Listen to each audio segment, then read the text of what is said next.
sa pagpapatuloy ng ating istorya. Sa gitna ng labanan, nag-uumapaw ang lakas ni Wang Yang, walang bahid ng awa. Sa malamig niyang tinig, sinabi niya, hayaan kitang mamatay ng mas maliwanag, ang aking Dharma Body of Merit ay nasa pinakamataas na antas. Napamulagat si Chu Chande, nanginginig sa takot habang pinagmamasdan ang nakakapangilabot na lakas ni Wang Yang. Ano, hindi ka isang emperador, paano mo nagawang magkaroon ng ganitong napakalakas na Dharma Body of Merit? Biglang sumugod si Wang Yang, tangan ang kapangyarihan ng Heavenly Nine Tribulation Calamity Sword Divine Demon Slash. Mabilis at matalas ang kanyang pag-atake, ni hindi nakapagpagtanggol si Chu Chande, tumilapon siya pababa, napaluhod habang dumudugo ang kanyang bibig. Mula sa itaas, malamig ang tingin ni Wang Yang sa kanya at nagwika, Chu Chande, ang iyong cultivation ay walang kwenta, mas mahina pa kaysa kay Chu Changchen. Pinilit ni Chu Chande na bumangon, hawak ang sugatang tiyan, dumudugo pa rin ito, sa loob-loob niya, putang ina, minaliit ko ang lalaking ito, paano ko siya matatalo? Sa sandaling yun, nagliwanag ang kanyang pag-asa nang makita si Chu Shishan at nagwika, Elder Zuan, tamang-tama ang dating mo, tulungan mo akong patayin si Wang Yang. Ngunit sa halip na tumulong, si Chu Shishan ay nakapag-ipon na ng spiritual energy sa kanyang mga kamay. Walang babala, nagpakawala siya ng isang malakas na soul possession dev RNCs, mula sa likod ni Chu Chande. Elder Zuan, ikaw, sigaw ni Chu Chande, nangangalit ang kanyang damdamin. Tahimik na sumagot si Chu Shishan, sa totoo lang, hindi kita kailangan, kaso lang, natalo ang batang si Tianchen sa Great Shang Empire. Naguluhan si Chu Tained, bumigat ang kanyang noo, bakit may anino ng old ancestor sa isip ko? Samantala, nagbabala ang spirit system, host lord, ito ay takeover technique, kailangan mong kumilos agad. Ngunit kalmado lang si Wang Yang, naglalaro ng kanyang kapalaran, walang rush, laruin muna natin siya, gusto kong makita kung ano ang balak nila. Mataas na iniangat ni Chu Shishan ang kanyang kamay, nag-channel ng isang napakalakas na soul power reversal energy, ang itim na enerhiya ay lumaganap, nilamon ang buong defensive formation ng syudad. Sa sandaling yun, naguguluhan ang mga mamamayan at nagwika, anong klaseng mahika ito, bakit hindi ko magamit ang lakas ko, nahihilo ako. Samantala, sa gitna ng kaguluhan, unti-unting sumanib ang old ancestor sa katawan ni Chu Chande at mariing nagsabi, Shishan, bakit mo ako ginaisang ng maaga? Hindi ba't maghihintay tayo hanggang makuha si Yelin lang bago kumilos? Sumagot si Shishan ng may paggalang, Old Ancestor, kayo lamang ang makakaharap sa malakas na kaaway natin ngayon. Nang marinig ito, agad na nag-ipon ng lakas ang Old Ancestor, bumubulong sa hangin at sumagot, Shishan, protektahan mo ako, sa sandaling ito, babalik ako sa aking rurok sa loob lang ng 15 minuto. Sumagot si Shishan, ang kanyang tinig puno ng paggalang, gaya ng inyong utos, Old Ancestor. Samantala, sa taas ng lungsod, napatitig si Chi Wenyuan sa mga kaluluwang hinihigop, ang kanyang puso bumigat sa nasaksihan, Diyos ko, ginagamit ng Chu family ang 1,000,000 tao bilang sakripisyo, wala na silang konsensya. Walang pag-aalinlangan, lumipad siya papasok ng lungsod, ang kanyang isipan bumibigat sa responsibilidad, sa ganitong sitwasyon, tanging ang Hari Wang Yang lamang ang may kakayahang iligtas silang lahat.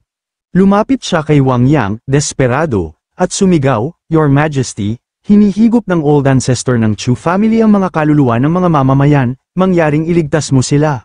Ngunit sa halip na agarang tumugon, malamig lang siyang tiningnan ni Wang Yang bago tumugon, una kong balak na iwanan ng lupa, hindi ang mga tao, pinapahirapan mo ako, at saka, ano ba ang makukuha ko rito? Hindi sumuko si Chi Wenyuan pagkumbinsi at nag-insist, itinaas niya ang kamay, ang kanyang tinig puno ng determinasyon, Your Majesty, kung ililigtas mo ang buong syudad, ako, Chi Wenyuan, ay magtatatag ng life and death worship shrine para sa iyo, araw at gabi. Sandaling yun, napaisip si Wang Yang, malamig ang kanyang titig, malusog naman ako, bakit life and death worship shrine pa, swerte ko talaga, pero mukhang malaking merit ang makukuha ko rito. Hindi masamang paraan para lumakas ng palihim. Bumunot siya ng espada, nag-ipon ng lakas, at itinaas ito ng mataas, ang kanyang tinig dumagundong sa hangin, sige, ang mga mamamayan ng Royal Capital ay inosente, hindi dapat sila madamay. Sa sobrang galit, yumukod ng malalim si Chi Wenyuan, salamat, Sovereign, sa iyong dakilang awa. Sa isang iglap, nagliyab ang hangin habang ibinuhos ni Wang Yang ang Heavenly Tribulation 9 Calamity Sword Heavenly Slash, isang naglalagablab na atake ang dumurog sa matibay na city defense formation. Sa isang iglap, ang mga tao sa lungsod ay parang nabuhay muli, habang pinapanood ang mga piraso ng spiritual energy na bumagsak. Sa wakas, nakakahinga na kami, kanina, parang lalabas na ang kaluluwa ko. Samantala, napatitig ang Old Ancestor, hindi makapaniwala. Ang pambansang depensa formation na ito ay kayang pigilan ang atake ng isang supreme sa ikalawang realm. Paano naging ganito kalakas si Wang Yang? Maging si Chu Shishan ay napasigaw sa pagkabigla. Paano ito nangyari? Sa sandaling yun, bumaba si Wang Yang sa harapan nila. Ang kanyang presensya mabigat at hindi matitinag. Ikaw ang immortal elder ng Chu family, di ba? Ngunit gumagamit ka ng body switching at soul borrowing technique, kahanga-hanga. Mula sa dilim, ang Old Ancestor, ang kanyang mga mata mapatla at walang buhay, ay nagtanong, ikaw ba si Wang Yang? Hindi kita kakalabanin ngayon. Kung ayaw mong mamatay, umalis ka na. Ngunit sa likod ng kanyang tinig, isang lihim na mensahe ang inilabas, Shishan, pigilan mo muna ang gagawin na to, kailangan ko pa ng oras para masanay sa katawang ito. Medyo nagulat si Shishan sa direktibang yun ngunit agad sumagot, sige, Old Ancestor. Sa sandaling ito, itinutok ni Wang Yang ang kanyang espada, handa na sa sagupaan.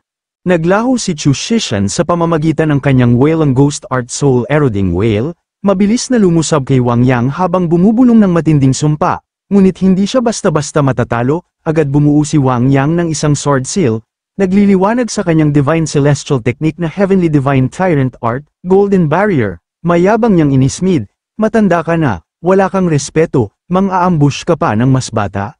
Nag-alab ang laban habang si Chu Shishan, hindi nagpatalo, ginamit ang shadow steps technique upang muling sumulpot sa likod ni Wang Yang, may kasamang bagsik, ibinagsak niya ang isang makapangyarihang suntok na whaling ghost art, 100-fold wrath, ngunit hindi pa tapos ang sagupaan, lumitaw ang divine celestial technique, hinaranggan ng heaven divine art, chi dragon transformation ang kanyang suntok dahilan sa matinding pagsabog nito.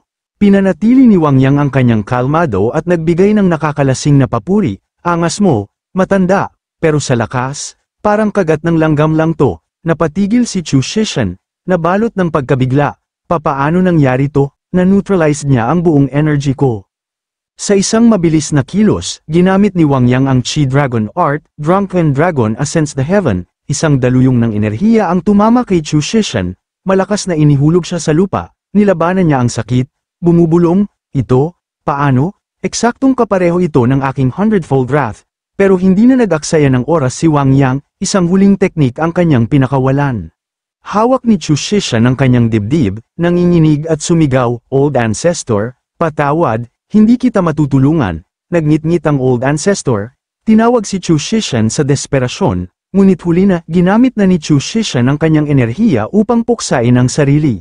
Bumagsak ang puot sa paligid. Umiyak ang Old Ancestor, sumisigaw, Shishan, hindi, at sa galit, nag-alab ang kanyang espiritu, nangako ng matinding paghihiganti, isusumpa kita, dudurugin kita hanggang sa buto. Sa kabila ng matinding pangyayari, nanatiling walang takot si Wang Yang, tumitig sa Old Ancestor at nagwika, mukhang nagiging mas interesting ang laban. Sa sandaling ito, nakatayo ang Old Ancestor sa ere habang hawak-hawak ang sibat, sa isang biglaang sigaw, siya ay nagpahayag, bumalik na ang aking cultivation.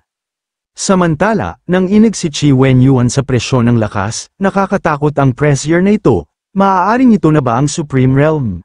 Kapag nanalo ang ninuno ng pamilyang Chu, wala ni isa sa atin ang makakaligtas. Sa sandaling ito, agad na tinawag ni Wang Yang ang Spirit System upang magtanong, Sistema, anong antas ng cultivation ng matandang yun mula sa pamilyang Chu sa ngayon? Sumagot ang Spirit System, puno ng kaba, Host Lord, seryoso ka ba? Ang Old Ancestor ng Chu family, papasok na sa second level ng Supreme Realm. Hinawakan ni Wang Yang ang kanyang baba, tila nag-iisip ngunit may bahid ng excitement sa kanyang mga mata. Second level ng Supreme Realm, sa wakas, may patas na laban, kapag hinamon ko siya, walang makakapagsabing inaapi ko ang matanda.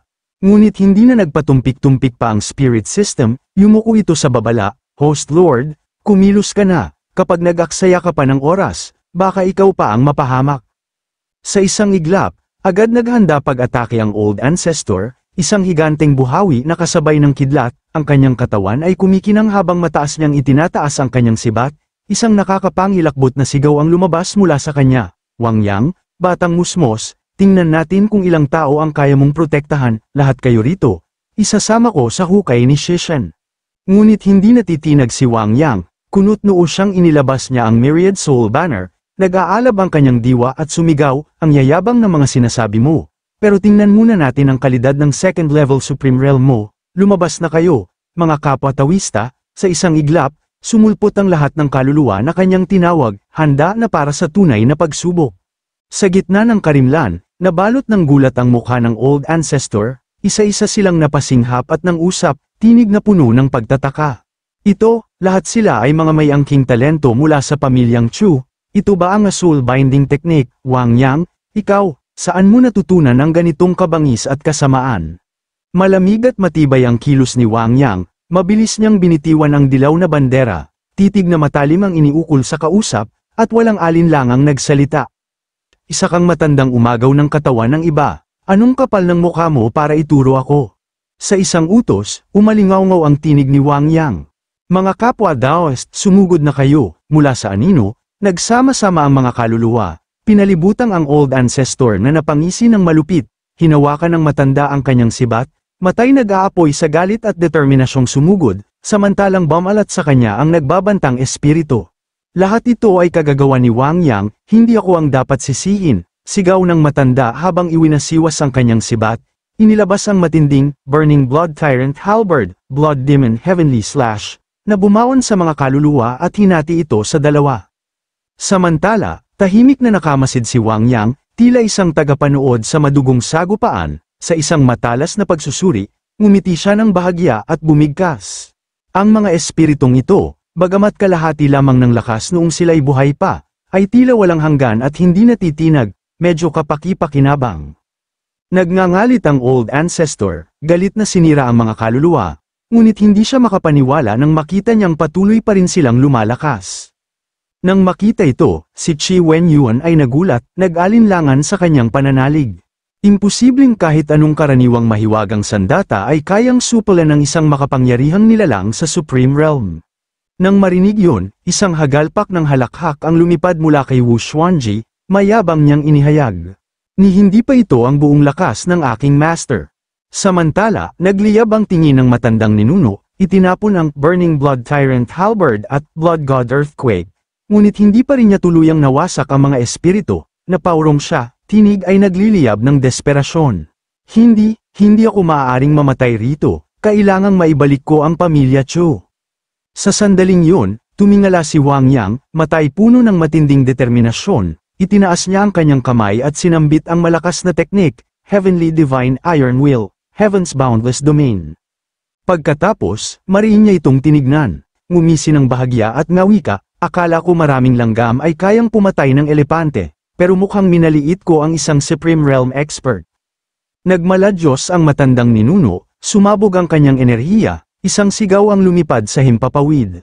Wang Yang, kung may lakas ka, harapin mo ako ng direkta. Tumigil ka sa paglalaro ng maruruming teknik. Ngumisi si Wang Yang, niluwal ng kanyang katawan ang nakakasilaw na espiritual na enerhiya. Huwag mong isipin na wala akong iba pang paraan para wakasan ka, matandang baliw. Samantala, nag-alinlangan ang spirit system, nakahawak sa kanyang biwang at nagtataka. Ano ito? Wala akong na-activate na buffs, bakit patuloy pa rin ang pagtaas ng cultivation ng Host Lord? Isang matalim na galaw ang isinagawa ni Wang Yang, hawak ang kanyang espada, isinagawa niya ang Dharma Body Technique, habang buo ang kanyang paniniwala, nagbabaga ang tinig sa pagsigaw. Iniligtas ko ang buong lungsod, ito ay walang hanggang merito. Sa huli, lumipad siya patungo sa langit, isang anino sa gitna ng pagsiklab ng puot at digmaan, nang sumiklab ang Death Aura, walang pag-aalinlangan niyang isinagawa ang Chi Dragon Art Drunken Dragon Strike. Sa nagbabagang entablado ng labanan, lumutang ang tinig ng matandang ninuno, puno ng galit at hamon. Halika rito, halika, tingnan natin kung paano kita papatayin, batang walang hiya. Nagninggis ang kanyang enerhiya, pinakawalan ng umaapoy na Heaven's Nine Tribulation Sword, kasabay ang nag-aalimpuyong Sky Shatter, sumambulat ang matinding puwersa, nilikha ang isang dagandong na yumanig sa kalangitan, ngunit bumangga ang Burning Blood Tyrant Halberd, sa umaatungal na Blood Massacre Frenzy, nag-cruise ang mga sigwa, pinigil ang nakamamatay na atake. Nagliyab ang kapangyarihan ni Wang Yang, lumakas ang kanyang enerhiya, na siyang pumilit sa matandang ninuno na umatras, dahilan mapabuga ito ng dugo. Hindi pa tapos, sigaw ni Wang Yang, matalim ang titig. Muli niyang siniksik ang kanyang chi, inipon ang puwersang magpapakawala sa walang kapantay na Chi Dragon Art, Drunken Dragon Dissipates Force. Sa sandaling ito, nahihirapang tumayo ang Old Ancestor, duguan at nanginginig, nagtanong sa tinig ng kawalan. Imposible, anong realm na ang naabot mo? Malamig na lumutang sa ere si Wang Yang, titig na puno ng kasiguraduhan, may pangungot siyang sagot ang bumagsak mula sa kanyang labi. Ano ba ang halaga ng aking realm? Sa kabaligtaran, sa lahat ng taon mong pamumuhay, ang iyong kakayahan ay nakakahiya. Nang marinig ito, ngumanggalit ang matandang ninuno, tinatanggi ang katotohanan, sumabog ang kanyang galit sa isang nakakabinging sigaw. Buisit ka, kahit mawala lahat ng cultivation ko, ay dadala kita sa impyerno. Nakamasid si Wang Yang, matalas ang kanyang hinuha, isang mapait na ekspresyon ang lumitaw sa kanyang mukha. Blood burning technique, at ito ay Heavenly Demon Disintegration, mukhang determinado ang matanda na lumaban ng ubus kaya. Sa huling pagsiklab ng kanyang lakas, pinakawalan ng matandang ninuno ang Burning Blood Tyrant Halberd, Blood Demon engulfs TH Heavens. Sinugod niya si Wang Yang, itinulak ang sibat patungo sa kanyang katawan. Ngunit isang matinding dagandong ang lumipad mula kay Wang Yang, gamit ang Chi Dragon Art, Phantom Dragon dives into the abyss, nagbago ang kanyang anyo, inilihim ang tunay niyang lakas. Napanganga ang matandang ninuno ng pamilya Chu, tinig na puno ng pagkabigla.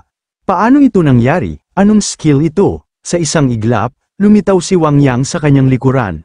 Mabilis at walang pag-aalinlangan, sa isang maselang galaw, pinakawalan niya ang Samsaric Calamity, mula sa Heaven's Nine Tribulation Sword, sa isang kisap mata, hiniwa ang matandang ninuno, dahilan bumuswak ang dugo sa katawan ng Old Ancestor, lumingon si Wang Yang, tinig na puno ng bagsik at tapang, mamatay ka na, matandang ancestor ng Chu family.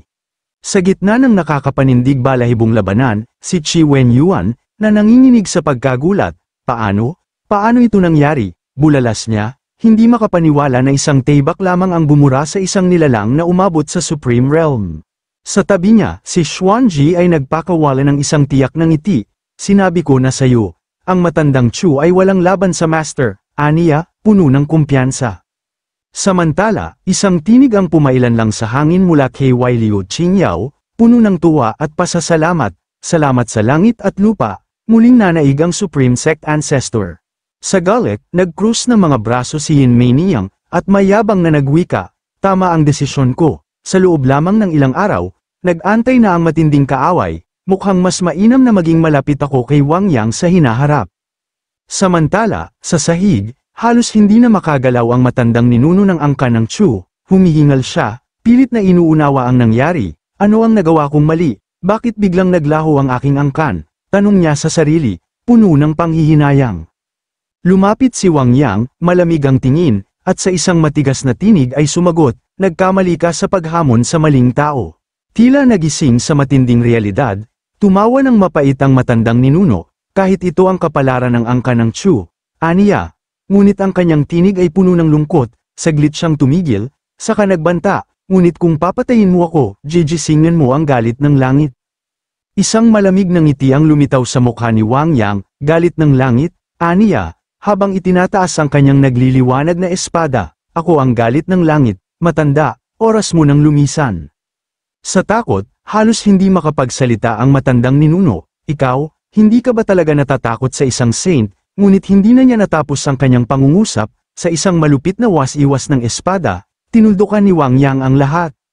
Kinuha niya ang Myriad Soul Banner, itinataas ito, hinihigop ang kaluluwa ng matandang ninuno ng Chu.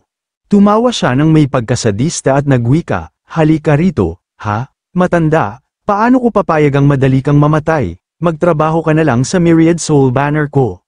Samantala, sa gilid, ang spirit system ay nanginginig at napahawak sa kanyang baba. Biglang napa-atras sa gulat, Host Lord, ang ngiti mo ay parang isang malupit na amo kagaya sa mga pelikula. Habang pilit na lumalayo ang kaluluwa ng matandang ninuno, pumalahaw ito, "Hindi, ayaw ko." Pagkatapos, tiningnan ni Wang Yang ang sibat na gamit ng Old Ancestor at puno ng kasiyahang nagwika, "Hindi masama ang Blue Phoenix Celestial Halberd na ito, anong klaseng kalidad ito?" Sumagot ang system, "Ito ay isang high-grade holy artifact, bihira at mahirap hanapin." Patuloy na pinagmasdan ni Wang Yang ang sibat at tumango, "Masyadong malaki at mabigat ito. Mas mainam na palakasin na lang natin ang kapangyarihan ni Xuanji." Bigla, nagkaroon ng nakakakilabot na pagbabago sa hangin, isang mapanganib na alon ng madilim na enerhiya ang unti-unting lumaganap, umaabot sa kalangitan, ang kapangyarihan nito ay mabangis, tila isang galit na puwersang handang gumimbal sa mundo. Sa kalagitnaan ng kanyang kasayahan, napatawa si Wang Yang at pasigaw na sinabi, "Nagbabago na naman ang panahon, mahal, halika rito at tingnan mo ang mga celestial beings." Ngunit ang system ay agad na nagbigay ng babala, na-detect ang hindi kilalang pag-alon ng enerhiya. Babala, may senyales ng buhay mula sa kakaibang target, hindi matukoy ang antas. Babala, unti-unting bumabagsak ang katatagan ng espasyo. Agad na naging seryoso ang mukha ni Wang Yang, tinamaan ng matinding pag-aalinlangan. Tumitig siya sa dumadaluyong nakapangyarihan at nagtanong, "May sikreto pa ba ang matandang ito?" Halos hindi makapaniwala ang spirit system nang ito ay nagbabala. Imposible, posibleng isang saint being ang personal na mamagitan. Nagngingit-ngit si Wang Yang habang iniisip ang sitwasyon at mariing tiningnan ang spirit system, "Isang matanda lang ang pinatay ko, bakit mag-i-intervene ang isang saint being?"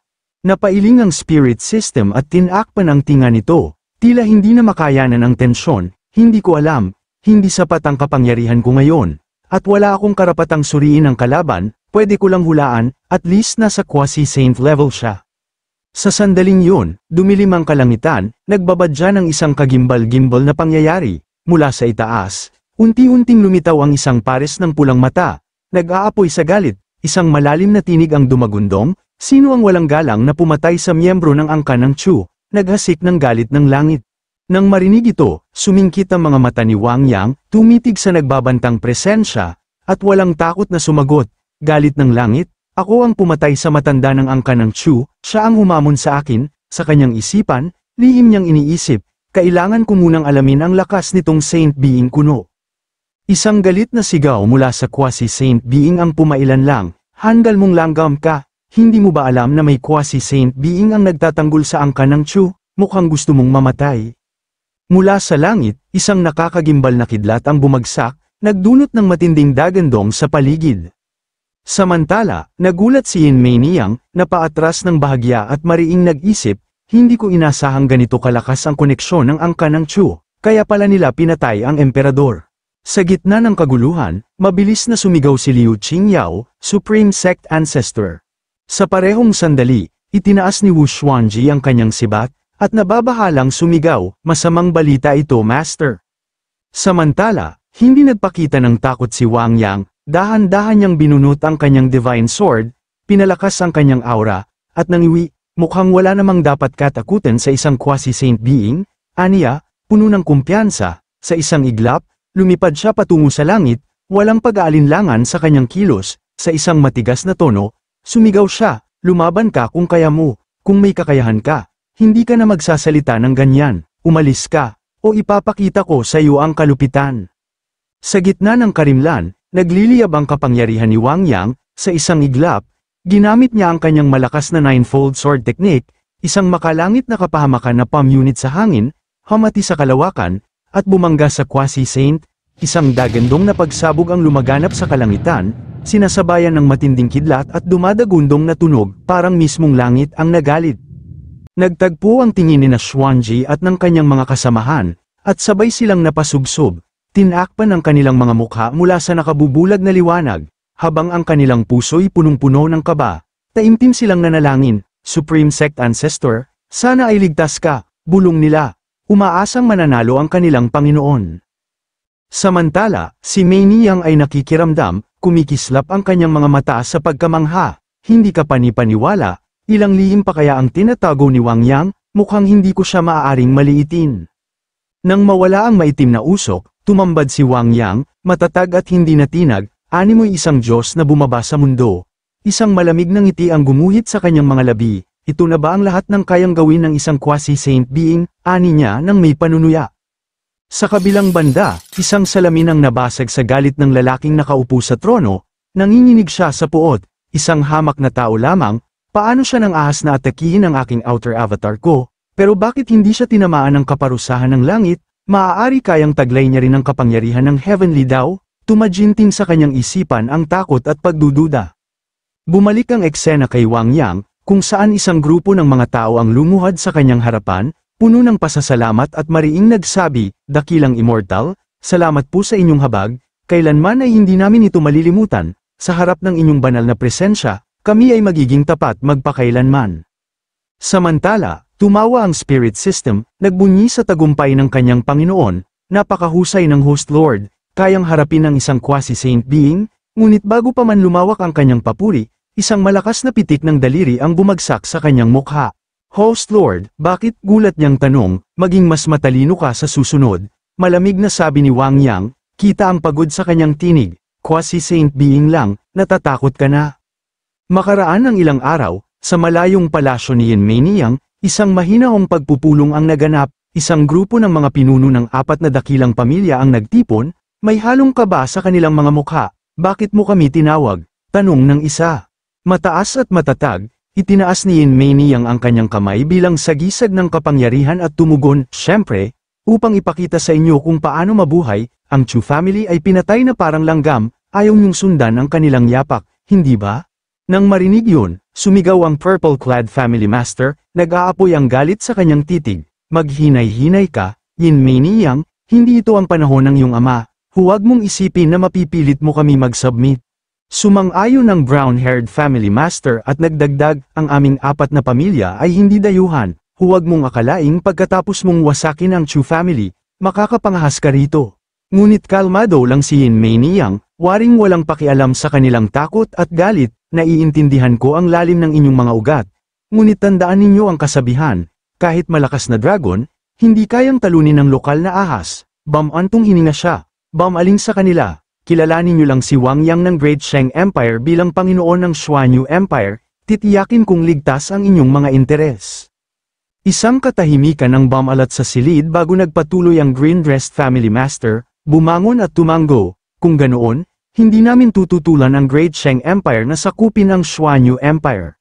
Lumingon si Yin Meiniang, may kagalakan sa kanyang mukha, "Ang tunay na talino ay ang marunong umangkop, at paniniwala ko na ang inyong katapatan ay gagantimpalaan."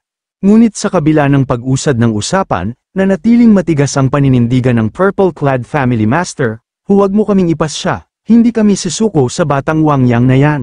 Sumang-ayon ng brown-robed family master, matay nagliliyab sa pagpigil ng kanilang kapangyarihan, "Tama, ang emperador ay simbolo lamang, ngunit ang mga mararangal na pamilya ay mananatili."